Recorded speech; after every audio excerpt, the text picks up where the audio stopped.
থাপিয়ে একটু ভালো লাগে না, মানে থাপানোটা বাদ দিয়ে বেশ একটু সিম্পলের মধ্যেই বেশ ভালো লাগবে, ওরকম কিছু একটা করে দেবে বেশ। আর কাজল করবে?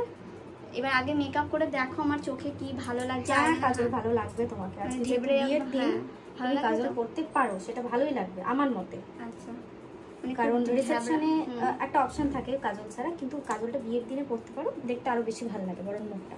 আচ্ছা হ্যাঁ না ভালো তো, খুবই ভালো। নিরামিষ খান খুব ভালো। বলছি নিরামিষের কি রান্না নেই? হ্যাঁ যদি আবার যদি তোমার আমার চোখ মুখে জল পড়বে মনে হচ্ছে, জোরে নাকটা নে, এরকম থাকবে। এটা সমান সমান করে একদম আমি করাতে পারি। একটু আই ডাউন, স্মাইল করো, আবার চোখটা নামাও, হাসি রেখে চোখ নামিয়ে থাকো।